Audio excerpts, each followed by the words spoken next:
ఏపీలో వర్షాలు కురుస్తాయంటుంది వాతావరణ శాఖ. బంగాళాఖాతంలో ఉపరితల ఆవర్తనం ఏర్పడింది. అలాగే సముద్రం నుండి తమిళనాడుతో పాటు పరిసర ప్రాంతాలపైకి తూర్పు గాలులు వీస్తున్నాయి. ఈ గాలుల ప్రభావంతో దక్షిణ కోస్తాలో అక్కడక్కడ వానలు పడతాయని వాతావరణ శాఖ అంచనా వేస్తుంది. దక్షిణ కోస్తా రాయలసీమలో వర్షాలు కురిసే అవకాశం ఉందని అంటుంది. రాబోయే 24 గంటల్లో ప్రకాశం, నెల్లూరు, నంద్యాల, అనంతపురం, శ్రీ సత్యసాయి, కడప, అన్నమయ్య, చిత్తూరు, తిరుపతి జిల్లాల్లో తేలికపాటి నుండి మోస్తారు వర్షాలు కురుస్తాయని వివరించింది. అలాగే నిన్న చూసుకున్నట్లయితే చాలా చోట్ల వర్షాలు కురిశాయని తెలిపింది.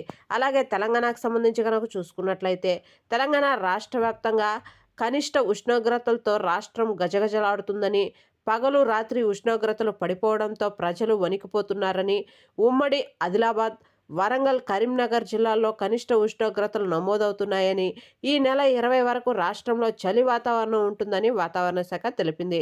ఉదయం పొగమంచు ఏర్పడుతుందని, ప్రజలు జాగ్రత్తగా ఉండాలని వాతావరణ శాఖ సూచించింది. ఓకే ఫ్రెండ్స్, చూసారు కదా 2 తెలుగు రాష్ట్రాలకు సంబంధించిన వెదర్ అప్డేట్. వీడియో నచ్చితే లైక్ చేయండి, మన ఛానల్ని సబ్స్క్రైబ్ చేసుకోండి. Thank you.